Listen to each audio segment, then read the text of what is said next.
Hello dear students, this is Sanskriti Makwana, आपकी अपनी English educator.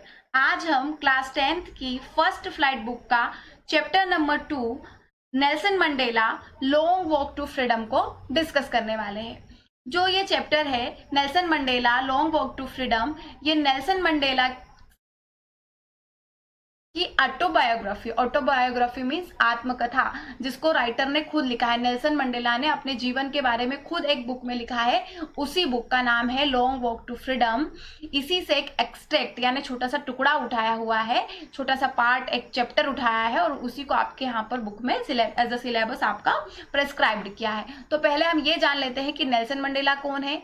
तो नेल्सन मंडेला साउथ अफ्रीका के एक प्रोमिनेंट पर्सन है, जो फर्स्ट ब्लैक प्रेसिडेंट भी रह चुके हैं साउथ अफ्रीका के इन 1994 में। जिस तरह से गांधी जी को, महात्मा गांधी को इंडिया में फादर ऑफ नेशन कहा जाता है, वैसे ही साउथ अफ्रीका में नेल्सन मंडेला को फादर ऑफ नेशन कहा जाता है। क्यों?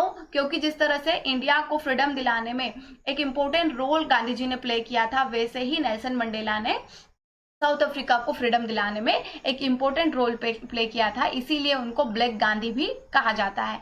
और जैसे हम इंडिया में गांधी जी को महात्मा गांधी के नाम से जानते हैं, वैसे ही नेल्सन मंडेला को साउथ अफ्रीका में लोग मदीबा के नाम से जानते हैं। तो एक्चुअली में जो ये स्टोरी है, इसमें इस पार्ट में पर्टिकुलरली इस पार्ट में उस दिन के बारे में डिस्क्राइब किया है नेल्सन मंडेला ने, जिस दिन वो फर्स्ट प्रेसिडेंट बन रहे थे साउथ अफ्रीका के, और वो ओथ लेने जा रहे थे। ओथ मीन शपथ लेने जा रहे थे, उनकी इनॉग्रेशन सेरेमनी थी। उस सेरेमनी के दिन को पर्टिकुलरली यहाँ पर डिस्क्राइब्ड किया था। स्टोरी में बताया गया है कि पहले क्या था, साउथ अफ्रीका में अपार्थीड सिस्टम था। अपार्थीड मीन्स होता है रेशियल डिस्क्रिमिनेशन, मतलब कि आपके रंग के नाम पर वहां पर क्या होता था, भेदभाव होता था। काले गोरे लोगों में भेदभाव होता था। साउथ अफ्रीका के जो काले लोग थे, उनको अपनी जो बेसिक नीड्स थी उनसे डिप्राइव्ड किया जा रहा था। उनको किसी भी तरह से पॉलिटिक्स में पार्टिसिपेट करने का हक नहीं था। वहां पर जो भी रूल्स होते थे वो व्हाइट पर्सन ही चलाते थे, व्हाइट लोग ही चलाते थे। तो इसी को बोलते हैं रेशियल डिस्क्रिमिनेशन। और जो नेल्सन मंडेला है, उन्होंने इस रेशियल डिस्क्रिमिनेशन के अगेंस्ट बहुत ज्यादा फाइट्स किया था, बहुत ज्यादा लड़ाइयां लड़ी थी, और तब जाकर के साउथ अफ्रीका को कहीं पर आजादी मिली थी। और आजादी मिलने के बाद जो फर्स्ट प्रेसिडेंट थे नॉन व्हाइट यानी ब्लैक प्रेसिडेंट, वो किसको बनाया गया था, नेल्सन मंडेला को बनाया गया था। So let's get started with the story. 10th में down bright and clear, for the past few days I had been pleasantly besieged by dignitaries and world leaders who were coming to pay their respect for the before the inauguration। 10th में means वही दिन है जिस दिन क्या करने जा रहे हैं, नेल्सन मंडेला अपना पद ग्रहण करने जा रहे हैं, प्रेसिडेंट बनने जा रहे हैं, प्रेसिडेंट बनने के लिए स्वॉन करने जा रहे हैं, शपथ लेने जा रहे हैं। तो ये जो दिन था ये बहुत ही ब्राइट और क्लियर था। और इसके पहले कुछ दिनों से आजकल क्या होते हैं, जो हमारे राइटर है, pleasantly besieged by dignitaries and world leaders. Besieged means लोग आपको घेरे हुए हैं हमेशा। तो इनॉग्रेशन के कुछ दिनों पहले से ही आजकल क्या होते हैं, डिग्निटरीज मीन्स प्रोमिनेंट जो लोग हैं, प्रसिद्ध जो लोग हैं, वो पूरे वर्ल्ड के जो नेता है, लीडर है, आजकल हमारे राइटर के साथ रहते हैं, उनको सब घेरे हुए रहते हैं, क्योंकि वो क्या कर रहे हैं, उनको रिस्पेक्ट देने के लिए आए हैं। The inauguration would be the largest gathering ever of international leader on south African soil. जो इनॉग्रेशन है ये क्या है, साउथ अफ्रीकन सॉइल पर, मीन्स साउथ अफ्रीका की धरती पर सभी इंटरनेशनल लीडर का एक साथ इकट्ठा होना। International means all over the world, पूरे वर्ल्ड के जो बड़े बड़े लीडर्स हैं वो आकर के कहाँ गेदर हो रहे हैं, गेदर होना मीन्स इकट्ठा होना। The ceremonies took place in the lovely sandstone amphitheater formed by the Union Buildings in Pretoria। Amphitheater क्या है, a building without roof, means ऐसी बिल्डिंग जिसकी कोई छत नहीं है। तो सैंडस्टोन से बनी एक एम्पी थिएटर में, जो कहां पर बना हुआ है, यूनियन बिल्डिंग्स इन प्रिटोरिया में, ये सेरेमनी मीन्स ये जो सेलिब्रेशन था वहां पर हो रहा था, inauguration celebration. 4 decades this had been the seat of white supremacy, and now it was the seat of a rainbow gathering of different colors and the nation for the installation of South Africa's first democratic and non-racial government। White supremacy means जो गोरे लोग हैं। अभी तक क्या हो रहा था कि ये जो सीट थी, डिकेट्स मीन्स होता है कई दशकों से, कई 10-10 साल बीत गए से, कई दशकों से क्या हो रहा था कि ये जो सीट थी मीन्स जो प्रेसिडेंट की सीट हुआ करती थी ये व्हाइट सुप्रीमेसी के अंडर थी, मीन्स गोरे लोग ही प्रेसिडेंट बना करते थे। बट अभी क्या हो रहा है कि रेनबो गैदरिंग है, it was a rainbow gathering.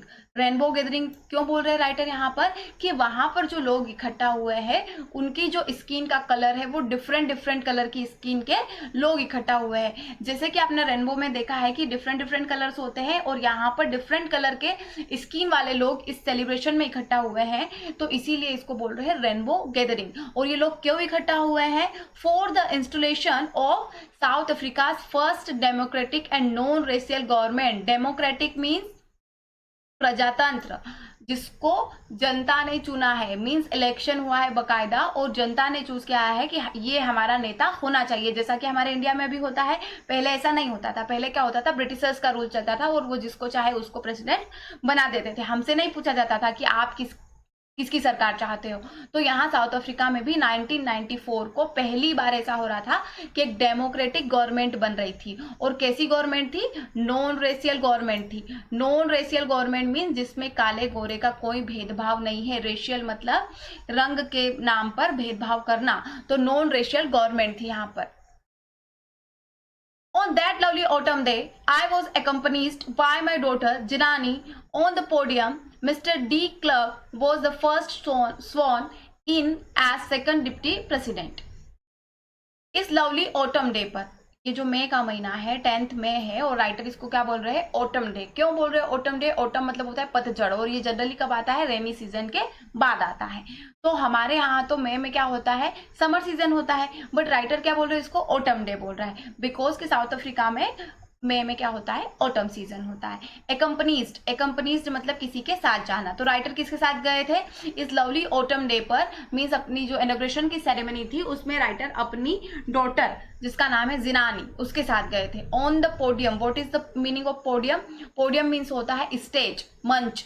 तो स्टेज पर सबसे पहले मिस्टर डी क्लर्क ने सबसे पहले क्या किया? स्वॉन करना मतलब शपथ ग्रहण करना। सबसे पहले उन्होंने सेकेंड डिप्टी प्रेसिडेंट की शपथ ली। देन थाबो बेकी वो sworn in the in as first deputy president. फिर ये जो थाबो बेकी है, एम यहाँ पर साइलेंट है, इसको पढ़ेंगे थाबो बेकी। तो ये पर्सन का नेम है जिन्होंने क्या किया? फर्स्ट डिप्टी प्रेसिडेंट होने की ओथ ली, शपथ ली। When it was my turn, I pledged to obey and uphold the Constitution and to devote myself to the well-being of the Republic and its people, to the assembled guests and the watching world, I said. अब जब writer की बारी आई pledge की, शपथ लेने की, संकल्प लेने की। प्लेज मीन्स एक संकल्प लेना। हम बोलते हैं ना daily, I pledge to my India is my country. तो यहां पर इन्होंने प्लेज लिया कि मैं क्या करूंगा? अपने कॉन्स्टिट्यूशन को फॉलो करूंगा और अपनी पूरी की पूरी लाइफ को अपनी पब्लिक के, जो मेरे कंट्री के लोग हैं, उनकी अच्छाई में डिवोट कर दूंगा। डिवोट करना मीन्स समर्पित कर दूंगा। तो मेरी लाइफ क्या कर रहेगी? मेरे लोगों के लिए डिवोटेड रहेगी और मैं हमेशा अपने लोगों की अच्छाई के लिए काम करता रहूंगा। और वहां पर जितने भी असेंबल्ड गेस्ट थे और जो वर्ल्ड उनको देख रहा था उनके लिए राइटर ने कहा, कुछ कहा। क्या कहा? Today all of us do by our presence here confer glory and hope to new born liberty out of the experience of an extraordinary human disaster that lasted too long must be born a society of which all humanity will be proud. तो writer बोल रहे हैं कि आज हम यहाँ पर सब इकट्ठा हुए हैं। क्यों इकट्ठा हुए हैं? कि जो हमको एक न्यू बॉर्न लिबर्टी मिली है, मीन्स जो ये फ्रीडम मिली है नई नई, उसको सेलिब्रेट करने के लिए। और हम चाहते हैं कि हमेशा ये अब हम कभी भी किसी के गुलाम नहीं बनेंगे। अभी तक हम क्या एक्सपीरियंस कर रहे थे? एक extra ordinary human disaster. Disaster मतलब होता है किसी भी नेचुरल डिजास्टर, मीन्स होता है जैसे बाढ़ होना, भूकंप आना, इसको हम डिजास्टर बोलते हैं। तो अभी तक क्या झेल रहे थे? Human disaster. ये एक मानवता के लिए क्या थी? डिजास्टर थी। कलर के नाम पर उनपे भेदभाव हो रहा था उनकी कंट्री में, ये क्या था? उनके लिए डिजास्टर था। और जो कितना चल रहा था, बहुत लॉन्ग टाइम तक चल रहा था। तो अब एक ऐसी सोसाइटी हम बना लेंगे कि जिस पर सभी ह्यूमैनिटी को क्या होगा, प्राउड फील होगा। We who were outlaws not so long ago have today been given the rare privilege to be to the nation of the world on our own soil. हम जो अभी तक क्या थे, आउटलॉज थे। आउटलॉज मीन्स कि आसपास की जितनी भी कंट्रीज थी उसने हमसे क्या कर लिए थे, रिश्ते नाते तोड़ लिए थे। क्यों तोड़ लिए थे? Because of apartheid system. अभी तक क्या हो रहा था, साउथ अफ्रीका में जो अपार्थीड सिस्टम था, मीन्स काले गोरे का भेदभाव चल रहा था, उसके चलते जितनी भी कंट्रीज थी, जो आसपास की सराउंडिंग कंट्रीज थी, मेनी कंट्रीज ने, बहुत सारी कंट्रीज ने क्या किया था, इनसे डिप्लोमेटिक रिलेशन रखना छोड़ दिया था। तो आज उन्होंने क्या दिया है, रेयर प्रिविलेज दिया है। प्रिविलेज मीन्स एक मौका दिया है होस्ट करने का। किनको? उनको, उन कंट्रीज ने। तो वो जो सारी कंट्रीज थी जिन्होंने अभी तक रिलेशन तोड़ दिए थे, वहीं के लोग आए हैं हमारे मेहमान बन करके, और हम क्या कर रहे हैं, उनका वेलकम कर रहे हैं, उनको होस्ट कर रहे हैं। We thank all of our distinguished international guests for having to come to take possession with the people of our country of what is after all a common victory of justice for peace for human dignity. आगे writer क्या करते हैं, सभी distinguished international guest, distinguish means different different countries से आए हुए, different different जिनकी colour skin है, सभी अलग अलग जो इंटरनेशनल गेस्ट है उनको थैंक बोलते हैं कि वो आए और वो हमारे लोगों की खुशी में शामिल हुए। आफ्टर ऑल ये क्या है, एक कॉमन विक्ट्री ऑफ जस्टिस है, न्याय की जीत है, शांति की जीत है, एंड ह्यूमन डिग्निटी यानी कि मानवता के रिस्पेक्ट, सम्मान की जीत है। तो इस सेलिब्रेशन में शामिल होने के लिए सभी इंटरनेशनल गेस्ट को थैंक कर रहे हैं।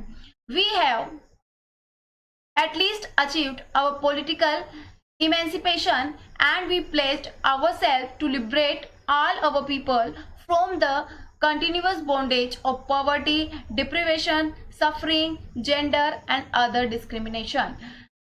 Emancipation means किसी भी रोक टोक से छुटकारा, फ्रीडम फ्रॉम रिस्ट्रिक्शन, अब हम पे कोई भी रोक टोक नहीं है। तो सबसे पहले तो हमने क्या अचीव कर लिया, पॉलिटिकल अचीवमेंट, मतलब अब हम कोई भी पॉलिटिकल काम कर सकते हैं, हमको कोई भी रोक टोक नहीं है। तो इसमें हम क्या करते हैं, आज प्लेज लेते हैं, हम ये शपथ लेते हैं कि हम जो है हमारे सभी लोगों को क्या करेंगे, लिबरेट करेंगे, आजाद करेंगे फ्रॉम द कंटिन्यूअस बॉन्डेज, सभी बेड़ियों से। कौन कौन सी बेड़ियां, पॉवर्टी मीन्स गरीबी, डिप्रिवेशन मीन्स किसी बेनिफिट से आपको दूर रखा जाए, डिप्रिवेशन, सफरिंग, जो भी दुख दर्द पीड़ा है आप लोगों की, gender and other discrimination, gender मतलब कि लड़का लड़की में जो भेदभाव होता है वो भेदभाव, और रेशियल डिस्क्रिमिनेशन तो वहां पर हो ही रहा था जिसको अभी वो खत्म करके आए हैं। डिस्क्रिमिनेशन मीन्स होता है भेदभाव। Never, never and never again shall it be that this beautiful land will again experience the oppression of one by another. कभी भी नहीं, आज के बाद कभी भी ये ब्यूटीफुल लैंड, मतलब ये हमारी जो ब्यूटीफुल धरती है, हमारी जो साउथ अफ्रीका की सॉइल है, कभी भी इस ऑपरेशन को फिर से एक्सपीरियंस नहीं करेगी। What is the meaning of operation? Means गुलामी। तो कभी भी हम इस हमारी धरती को गुलाम नहीं होने देंगे। The sun shall never set on the glorious uh human achievement, let freedom reign, God bless Africa. आगे बोलते हैं कि ये जो सन एक बार निकल आया है, सूरज का जो उजाला हो गया है, इसको हम अब कभी भी डूबने नहीं देंगे, और ऐसे ही हमारा जो अफ्रीका है वो हमेशा क्या रहेगा, फ्रीडम रहेगा, फ्री रहेगा। एंड देन वो बोलते हैं गॉड ब्लेस अफ्रीका, अफ्रीका पर भगवान ऐसे ही अपना आशीर्वाद बनाए रखेंगे। A few moments later, we all lifted our eyes in awe as a spectacular array of South African jets, helicopters, and troops carrier rode in perfect formation over the Union buildings. कुछ ही moments के बाद सभी ने अपनी आंखें उठा करके ऊपर की तरफ देखा कि वहां पर जो साउथ अफ्रीकन जेट्स है, एरोप्लेन्स है, वो क्या कर रहे हैं, एक स्पेक्टिकुलर एरे में, कहां पर है, ऊपर आसमान की तरफ एक फॉर्मेशन बना रहे हैं यूनियन बिल्डिंग के ऊपर। अब ये जो स्पेक्टिकुलर एरे है, इसका मतलब मैं आप लोगों को समझा देती हूँ कि इसका मीनिंग क्या है। लाइक दिस, आप समझिए। Let me take the pencil first. इस तरह की पोजीशन में ये है सारे एरोप्लेन। इसको बोलते हैं स्पेक्टिकुलर एरे। मतलब एक यहाँ पर है, एक यहाँ पर है, एक यहाँ पर है, इस तरह से सारे एरोप्लेन फ्लाई कर रहे हैं। तो इससे क्या हो रहा है, अलग टाइप का फॉर्मेशन हो रहा है, इसको बोलते हैं स्पेक्टिकुलर एरे। तो ये सारे एरोप्लेन्स क्या कर रहे हैं, यूनियन बिल्डिंग के ऊपर फ्लाई कर रहे हैं। अब ये क्यों फ्लाई कर रहे हैं, पहले हम आगे देखते हैं इसको। It was not only a display of pin point precision and the military force, but a demonstration of the military's loyalty to democracy, to a new government that had been freely and fairly elected. अब ये क्या है, ये जो है ये कोई ऐसी वैसी आम सी बात नहीं है। ये सिर्फ ये जो एक कोई यहाँ पर कोई मैजिक नहीं दिखा रहे हैं। ये जो एरोप्लेन्स आए हैं, ये जो मिलिट्री फोर्स है, ये अपनी क्या दिखा रही है, लॉयल्टी दिखा रही है कि हम भी क्या है, वो रिस्पेक्ट कर रहे हैं इस नई गवर्नमेंट को जो फ्रीली इलेक्टेड की गई है, जिसको कोई भी बिना किसी भेदभाव के चुना गया है इस गवर्नमेंट को, वो उसकी क्या कर रहे हैं, रिस्पेक्ट कर रहे हैं और डेमोक्रेसी की वो रिस्पेक्ट कर रहे हैं। Only moments before the highest general, something is missing here, no, only moments before the highest general of the South African Defence Force and Police, their chest bedecked with ribbons and medals from days gone by, saluted me and pledged their loyalty. कुछ ही देर बाद वहां पर जो highest general थे south African army के, defence force के और सारे पुलिस के, जो जिनके चेस्ट पर क्या हुए थे, रिबन लगे हुए थे और बहुत सारे मेडल उनके पहने हुए थे, वो भी आकर के क्या करते हैं, सैल्यूट करते हैं और अपनी लॉयल्टी दिखाते हैं। आई was not unmindful of the fact that not so many years before they would not have saluted but arrested me. अब राइटर को पुरानी बातें याद आ रही है ऑब्वियसली कि वो जब अपनी फ्रीडम के लिए फाइट कर रहे थे तो कई बार ऐसा हुआ था कि पुलिस ने उनको अरेस्ट किया था। अप्रोक्स 30 ईयर्स तक तो वो प्रिजन में, जेल में भी रहे थे। तो उनको वो बात याद आती है। आई माइंडफुल मीन्स अवेयर ऑफ, किसी चीज को अच्छे से याद रखना, ध्यान होना उस बात का। तो उनको अच्छे से ध्यान है कि कुछ ही साल पहले यही लोग मुझे सैल्यूट नहीं करते थे और मुझे अरेस्ट करने आते थे। Finally a chevron of Impala jets left a smoke trail of black, red, green, blue and gold of the new South African flag. अब ये जो एरे में जो ये जेट्स जा रहे हैं, ये क्या कर रहे हैं, पीछे से धुआं छोड़ रहे हैं। अलग अलग तरह का कलर का इनसे क्या निकल रहा है, धुआं भी निकल रहा है। और उस धुएं में कौन कौन से कलर है, ब्लैक है, रेड है, ग्रीन है, ब्लू है और गोल्ड है। ये कलर क्यों है, क्योंकि ये जो न्यू फ्लैग है, साउथ अफ्रीका का जो नया झंडा है, उसमें भी ये सारे कलर्स है।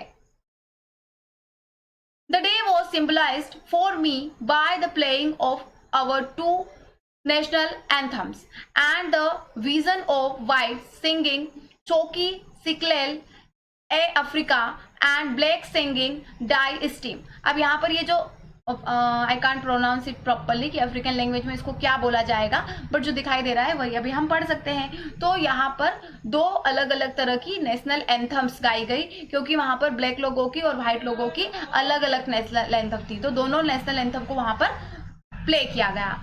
The old anthem of republic, although that day neither group knew the lyric of the anthem they once despised, they would soon know the words by heart. अब ये जो दोनों लोगों ने, काले लोगों ने गोरे लोगों की नेशनल एंथम गाई, गोरे लोगों ने काले लोगों की नेशनल एंथम गाई, तो ऑब्वियसली उनको उसके लिरिक नहीं पता थे कि वो क्या बोल रहे हैं, जिसको वो कभी क्या कर रहे थे, डिस्पाइज्ड करते थे, मतलब उसको कभी वो पसंद नहीं करते थे। आज वो सब मिलकर के क्या कर रहे हैं, दिल से उस नेशनल एंथम को प्ले कर रहे हैं, गा रहे हैं। On the day of the inauguration I was overwhelmed with a sense of history. अभी जो इनॉग्रेशन का मीन्स ये सेलिब्रेशन का जो दिन था 10th में 1994, राइटर क्या हो गए, ओवरवेल्म्ड हो गए। ओवरवेल्म्ड मीन्स किसी ख्यालों में खो जाना। तो कहाँ खो गए, ये हिस्ट्री के ख्यालों में खो गए आप, वो कि किस तरह से कितनी मेहनत के बाद आज का दिन आया है, ये सब सारी चीजें उनको याद आ गई। उनका जो पीछे का जो स्ट्रगल था उनकी लाइफ में, वो सब उनको उस दिन याद आ गया। In the first decade of the 20th century, a few years after the bitter Anglo-Boer War, And before my own birth, the white-skinned people of South Africa patched up their differences and erected a system of racial domination against the dark-skinned people of their own land. 20th century means 1900 की जब शुरुआत होती है तब, और उसका कौन सा decade? First decade of 20th century means आप समझ लीजिए 1900 से 1910 तक का टाइम। तो जब 1900 और 1910 का जो टाइम चल रहा था तो वहां पर ब्रिटिशर्स ने क्या किया था, बहुत सारी कंट्रीज पर अपना अपना रूल जमा लिया था, और उन कंट्रीज पर अब उनका रूल हो गया था। तो तब तक तो राइटर का बर्थ भी नहीं हुआ था। राइटर बोल रहे हैं नेल्सन मंडेला कि मेरा जन्म भी नहीं हुआ था तब। तभी क्या किया था, साउथ अफ्रीका पर गोरे लोगों का रूल हो गया था, और उन्होंने हमारी ही सोल पर आकर के, हमारी ही लैंड पे आके, हमारी ही धरती पर आकर के हमको गुलाम बना लिया था। और तभी से यहाँ पर क्या चल रहा था, रेशियल डोमिनेशन चल रहा था, रेशियल डिस्क्रिमिनेशन, मतलब उन्होंने जो काले लोग थे उनको अपना गुलाम बना लिया था, और वो ये मान रहे थे कि अब काले लोग वही करेंगे जो उनको ब्रिटिशर्स करने के लिए कहेंगे। The structure they created form the basis of one of the harshest most inhuman societies the world has ever known. अब जो ये स्ट्रक्चर उन्होंने बनाया था मीन्स रेशियल डिस्क्रिमिनेशन का, ये बहुत ही हार्सेस्ट मतलब बहुत ज्यादा हर्ट करने वाला, बहुत ज्यादा इनह्यूमन, जिसमें मानवता बिल्कुल भी नहीं है, कि किसी के रंग के नाम पर भेदभाव हो रहा है। तो राइटर को ये बहुत ज्यादा क्या लग रहा है, इनह्यूमन लग रहा है, और ऑब्वियसली ये बहुत ज्यादा इनह्यूमन है कि किसी के रंग के नाम पर उसके साथ भेदभाव किया जाए तो इंसान को बिल्कुल भी अच्छा नहीं लगेगा obviously. Now in the last decade of the 20th century and my own 8th decade as a man, that system had been overturned forever and replaced by one that recognized the rights and freedoms of all people regardless of the color of the skin, their skin. और अब क्या हो गया है, last decade means 1919 से 90 से 2000 तक का टाइम, 1990 से 2000 तक का जो टाइम आ गया है। अब क्या हो गया है, साउथ अफ्रीका फ्री हो गया है, और राइटर का खुद का क्या है, एट्थ डिकेड मीन्स वो अभी 80 साल के हो गए हैं, और अब एक ऐसी कंट्री बन गई है साउथ अफ्रीका कि जहां पर सभी लोगों को अपने अपने फ्रीडम है, सभी लोगों को बिना किसी कलर के, उनके भेदभाव के, उनको सारे हक अब उनके मिल चुके हैं।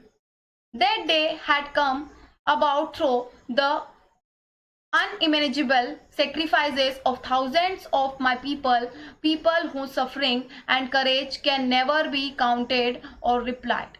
अब उस दिन उनको इस चीज की भी याद आई कि जो चीज क्या है, एक ऐसा सेक्रीफाइस जिसके बारे में हम सोच भी नहीं सकते कि लोगों ने, थाउजेंड्स ऑफ पीपल, ये सब फ्रीडम की स्ट्रगल में कई सारे लोगों ने अपनी जान तक गंवा दी, और उन्होंने क्या किया, जिनकी सफरिंग और करेज की वजह से आज क्या हुआ है, साउथ अफ्रीका को फ्रीडम मिली है, और जिसको काउंट भी नहीं किया जा सकता और जिसको रीपेड भी नहीं किया जा सकता, उसका कोई भी अब हम भुगतान नहीं कर सकते, क्योंकि वो फ्रीडम फाइटर्स तो अब रहे नहीं। I felt that day, as I have on so many other days, that I was simply the sum of all those African patriots who had gone before me. अब राइटर बोलते हैं कि मैं क्या हूँ, मैं ऑलमोस्ट उन सब का एडिशन हूँ, उनका सम हूँ, मैं उनसे ही बना हुआ एक क्या हूँ, उनसे ही इंस्पायर्ड एक पेट्रियोट हूँ। पेट्रियोट मीन्स तो आप समझते हैं देशभक्त होता है, तो जितने भी अमेरिकन देशभक्त जिनसे वो इंस्पायर हुए हैं वो उनको भी क्या बोल रहे हैं, थैंक बोल रहे हैं। That long and noble line ended and now began again with me. I was pained that I was not able to thank them, and then that they were not able to see what their sacrifices has wrought. Wrought means achieved. क्या उनके sacrifices ने क्या आज हासिल करा दिया है। तो वो बहुत ज़्यादा दुखी है इस बात के लिए कि आज वो सारे के सारे जो लीडर्स थे, जो पेट्रियोट्स थे, वो अब इस दुनिया में नहीं है, तो राइटर उनको थैंक नहीं बोल पाएंगे। और अगर आज वो सारे पेट्रियोट्स यहाँ पर होते तो वो अपनी आंखों से देख पाते कि उनके सेक्रीफाइस ने, उनका जो त्याग था, उसने क्या आज साउथ अफ्रीका को क्या हासिल करा दिया है, क्या करके दिखा दिया है। The policy of apartheid created a deep and lasting wound in my country and my people. ये जो पॉलिसी थी अपार्थीड की, मतलब काले गोरे का जो भेदभाव था, इसने क्या कर दिया था, एक बहुत गहरा वॉन्ड दिया था साउथ अफ्रीकन कंट्री को और वहाँ के लोगों को. वॉन्ड मीन्स होता है गहरा घाव, मतलब उनके दिलों पर बहुत ही ज्यादा गहरा घाव बना दिया था. All of us will spend many years, if not generations, recovering from that profound hurt. हमने क्या किया है, इसमें कई साल बिता दिए हैं और कई जनरेशन, इस मतलब जनरेशन्स का समय निकल जाएगा, बट हम इस दर्द से बाहर नहीं आ पाएंगे जो हमारे दिल में, हमारे दिलों में जो एक डीप और स्ट्रॉन्ग हर्ट हुआ है, जो चोट हमारे दिलों को लगी है, उसको कोई भी रिकवर नहीं कर सकता. But the decades of oppression and brutality had another unintended effect, and that was that it produced the Oliver Thabos and the Wadler Sizzlers, the Chief Luthilus, the Yusuf Dados and the Bram Fischers and Robert Subokwis of our time, men of such extraordinary courage, wisdom and generosity that their like many never be known again. अब ये जो name बताए गए हैं यहाँ पर अलग अलग लोगों के, Oliver Tambo, Walter Sisulu and chief Luthuli's, Yusuf Dadoo and Bram Fischer and Robert Sobukwe, ये क्या है, ये यही वो फ्रीडम फाइटर्स है जो देश को आज़ाद कराते कराते लड़ते लड़ते क्या हो गए, शहीद हो गए. और राइटर बोल रहे हैं कि ये क्या है, हमारी कंट्री के हीरे हैं, इनका जैसा तो आप कोई हो ही नहीं सकता, इनका जो सेक्रीफाइस है वो अनकाउंटेबल है और उसको रिपेड भी नहीं किया जा सकता. Perhaps it requires such depth of operation to create such heights of character.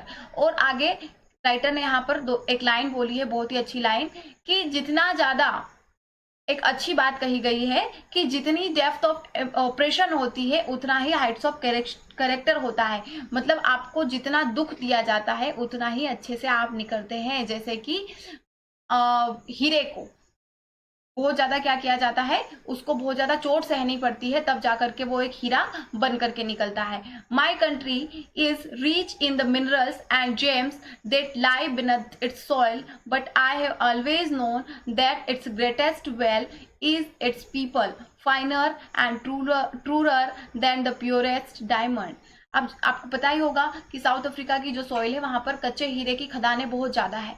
तो राइटर बोल रहे हैं कि मेरी कंट्री ऑब्वियसली यहाँ पर मिनरल्स और जेम्स, मतलब कि बहुत सारे हीरे और जवाहरात तो मिलते ही हैं. कच्चा हीरा तो यहाँ पर बहुत सारा इसकी मिट्टी के नीचे दबा ही हुआ है, बट मेरे नज़रिए से अगर देखा जाए तो यहाँ के जो असली हीरे यहाँ के क्या है, लोग हैं जो प्योरेस्ट डायमंड से भी फाइनर और ट्रूअर है.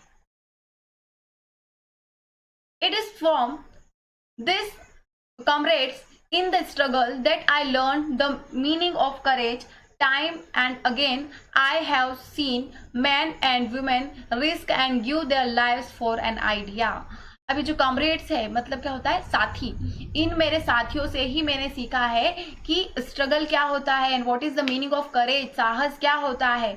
और मैंने ये देखा है कि कई सारे लोगों ने अपने विचार के लिए अपनी लाइफ तक कुर्बान कर दी, अपनी जान तक गवा दी कि वो अपने विचारों पर टिके रहे. I have seen men stand up to attack and torture without breaking, showing a strength and resilience that defies the imaginations.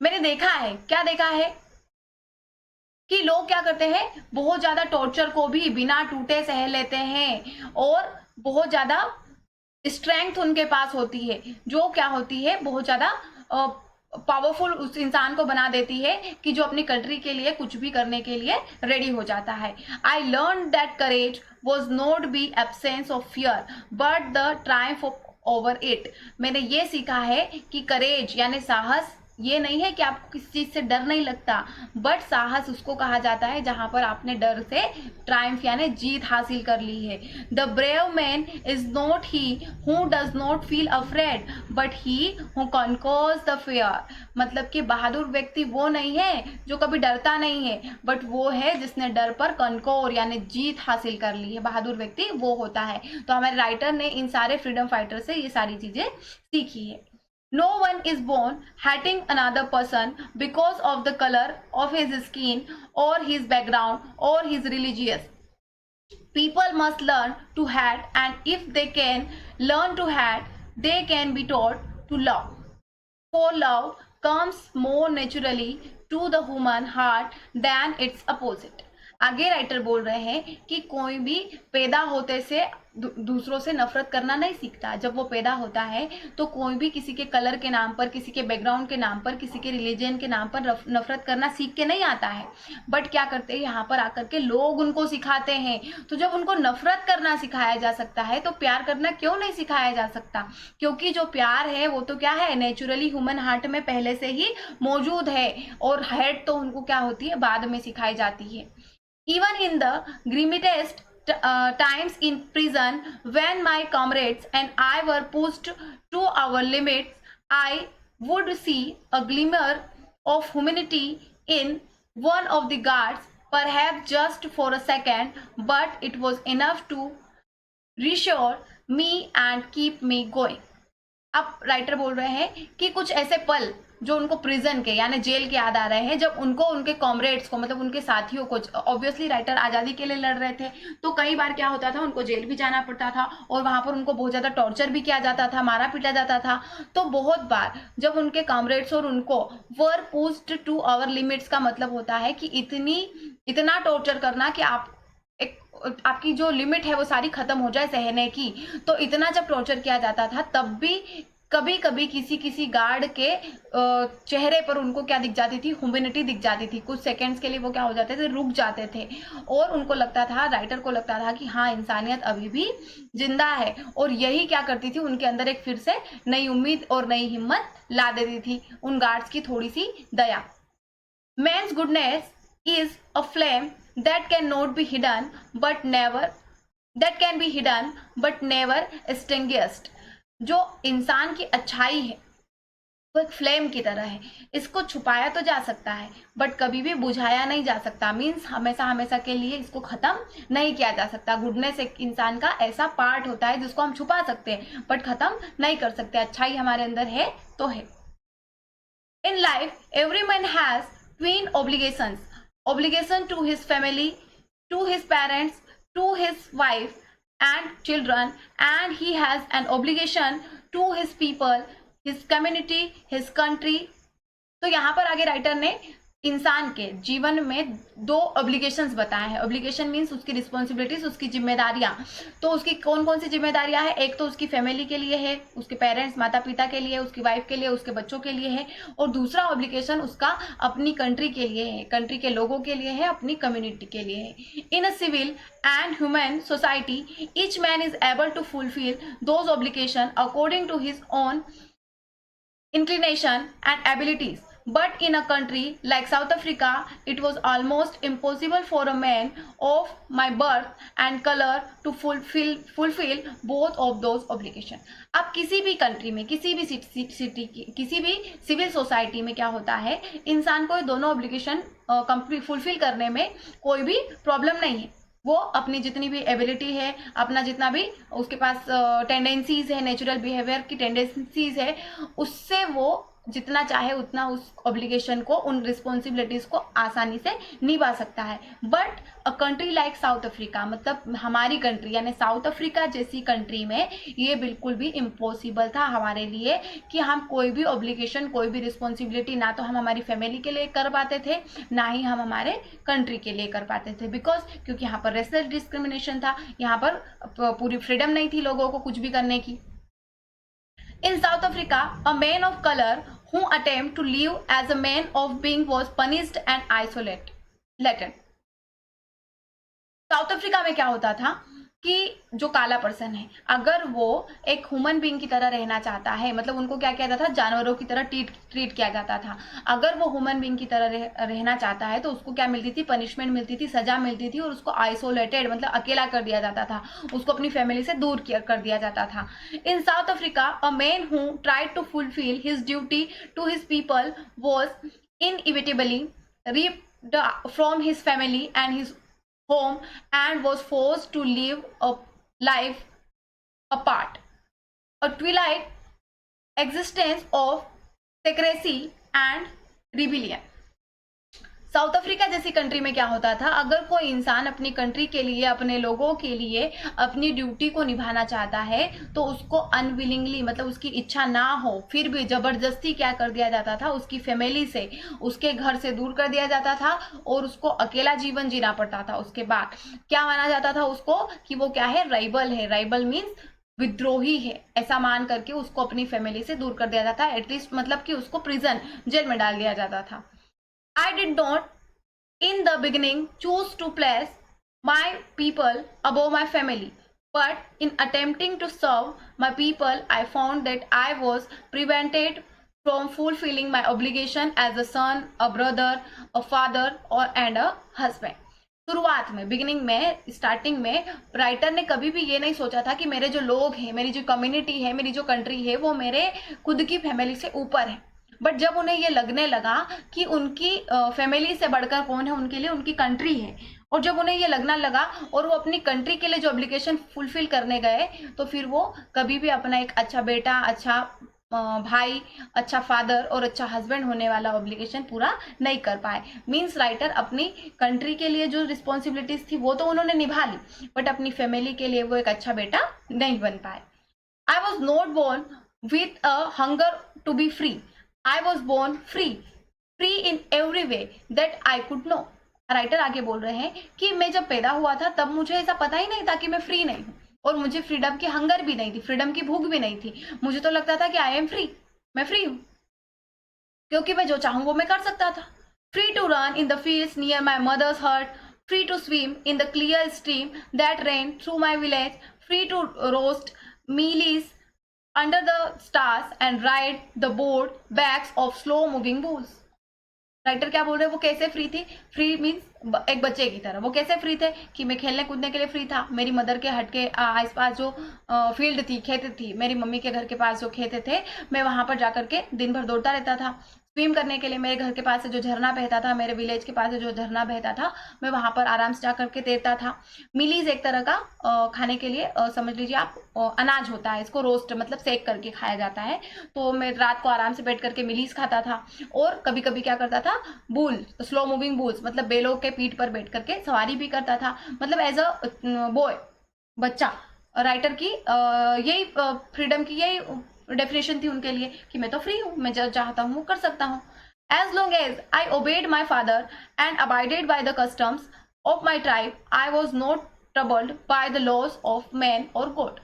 जब तक मैं क्या करता रहा, ओबे मतलब किसी की चीज को मानना, किसी की बात को मानना, जब तक मैं अपने पापा की बात मानता रहा और जो हमारी ट्राइब के मतलब हमारी जाति के जो भी कस्टम्स है, जो रीति रिवाज है, उसको अबाइड बाय मतलब फॉलो करता रहा, तब तक तो किसी के लिए कोई प्रॉब्लम नहीं थी, ना कोई लॉज के लिए प्रॉब्लम थी। बट जब मैंने ये सब कुछ मानना बंद कर दिया, मीन्स जब राइटर ने अपनी फ्रीडम के लिए आवाज उठाना शुरू कर दिया, तब सब ट्रबल्ड हो गए, तब सब परेशान होना शुरू हो गए।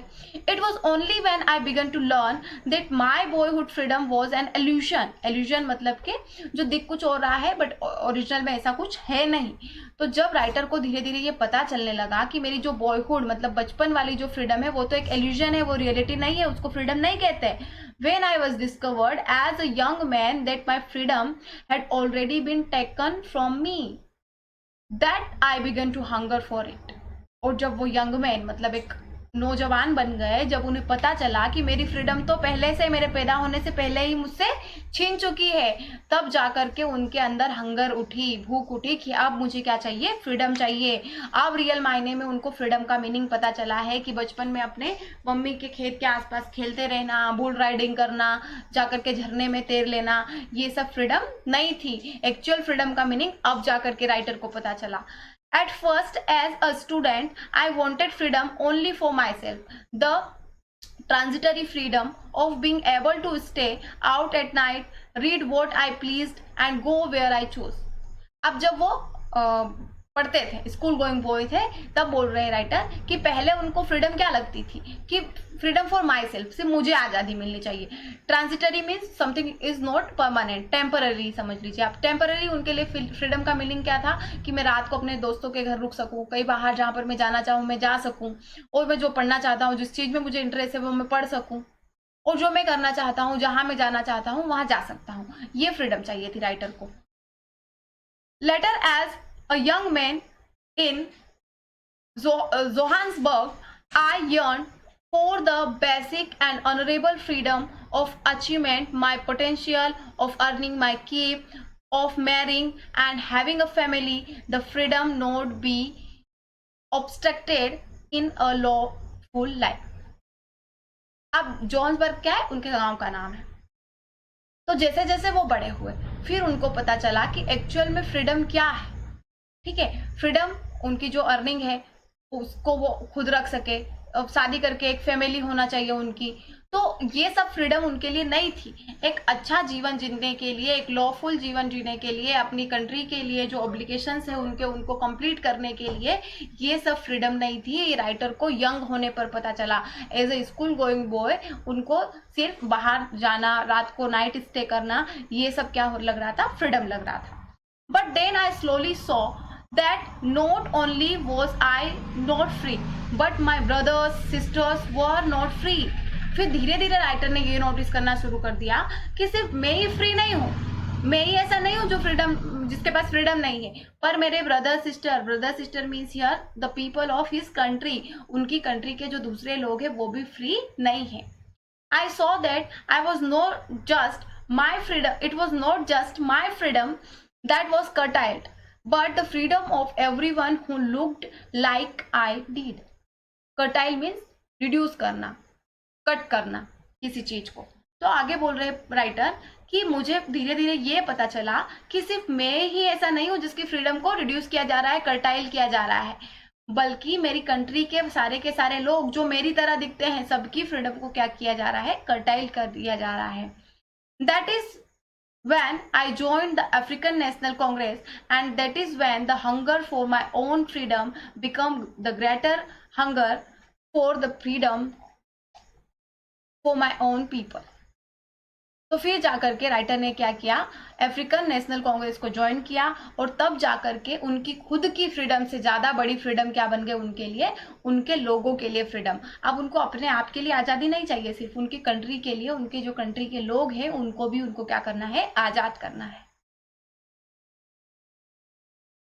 It was this desire for the freedom of my people to live their lives with dignity, self-respect, and animated my life that transformed a frightened young boy into a bold one, that drove a law-avoiding attorney to become a criminal, that turned a family-loving husband into a man without a home, that forced a life-loving man to live like a monk.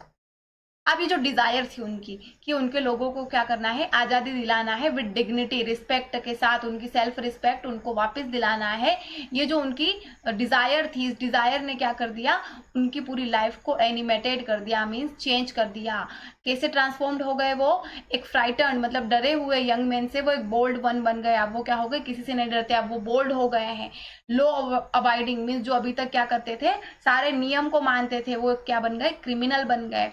और अपनी family से प्यार करने वाले husband अब बिना घर के अकेले रह रहे हैं, और लाइफ लविंग मैन को एक मोंग की तरह मतलब साधु संत की तरह जीना पड़ रहा है. तो मतलब यहाँ पर जो मंडेला की हंगर थी फॉर फ्रीडम, अपने लोगों के लिए वो जो फ्रीडम के लिए हंगर थी, उसने मंडेला को पूरी तरह से क्या कर दिया था, चेंज कर दिया था. I am no more virtuous or self-sacrificing than the next man, but I found that I could not even enjoy the poor and limited freedoms I was allowed when I knew my people were not free.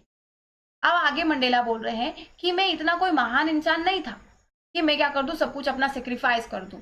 अगले इंसान से, मतलब कोई भी जो भी है normal person से वो अपने आप को कंपेयर कर रहे हैं। बट जब मुझे ये पता चला कि मेरे लोग क्या है, उनके पास फ्रीडम नहीं है, तो जितनी भी फ्रीडम मुझे मिल रही थी मैं उसको भी क्या कर पा रहा था, एंजॉय नहीं कर पा रहा था। When I knew my people were not free, freedom is indivisible. The chain on any one of my people were the chains on all of them. The chains on all of my people were the chains on me. तो आगे writer बोल रहे हैं कि freedom क्या है, indivisible है। अगर मेरे किसी भी एक इंसान पर, अगर एक भी व्यक्ति पर चेन्स है, मतलब बेड़ियां लगी है, तो समझ लीजिए सभी पर क्या लगी है, बेड़ियां लगी है। और जब सभी लोगों पर बेड़ियां लगी है तो मतलब मुझ पर क्या है, बेड़ियां लगी है। मीन्स मेरे पैरों में भी क्या है, चेन्स है। तो अगर मेरे लोग फ्री नहीं है तो मैं भी फ्री नहीं हूं। I knew that the oppressor must be liberated just as surely as the oppressed. Oppressor और oppressed मीन्स क्या है यहाँ पर, oppressed मतलब तो जो गुलाम है, जिसको गुलाम बनाया गया है, और ऑपरेसर मीन्स होता है जिसने गुलाम बनाया है। तो आगे राइटर का ये मानना है कि जो ऑपरेसर है वो भी क्या है, लिबरेट नहीं है, वो भी आजाद नहीं है। मतलब जिसने गुलाम बनाया है वो व्यक्ति भी आजाद नहीं है। क्यों, आगे बता रहे हैं वो, a man who takes away another man's freedom is a prisoner of hatred, he is locked behind the bars of prejudice and narrow mindness. तो आगे राइटर बोल रहे हैं कि ऐसा व्यक्ति जो किसी और को प्रिजनर बना रहा है, किसी और को गुलाम बना रहा है, वो भी तो हेट्रेड मतलब ईर्ष्या का, प्रिजुडाइज मतलब ऐसी mind of state of mind जिसमें आपको किसी से नफरत है और उसका कोई भी रीजन नहीं है, जिसको बोलते हैं प्रिजुडाइज। एंड नैरो माइंडनेस मतलब कि संकीर्णता, आपका छोटा दिमाग है, आपकी सोच बहुत छोटी है, बहुत नीची सोच है आपकी। तो ऐसे लोग जो किसी और को गुलाम बना रहे हैं वो भी तो इन सब चीजों के, हेट्रेड के, प्रिजुडाइज के एंड नैरो माइंडनेस के गुलाम है। I am not truly free if I am taking away someone else's freedom. मैं भी बिल्कुल फ्री नहीं हो पाऊंगा अगर मैंने किसी और की फ्रीडम छीन ली है, किसी और को अगर मैंने गुलाम बना लिया है तो मैं भी कैसे फ्री रह पाऊंगा। Just as surely I am not free when my freedom is taken from me. और वैसे ही जैसे कि मुझे अगर किसी ने गुलाम बनाया है, मीन्स जिसको अगर गुलाम बनाया है वो तो ऑब्वियसली गुलाम है ही, बट जिसने गुलाम बनाया है वो भी फ्री नहीं है। The oppressed and the oppressor alike are robbed of their humanity.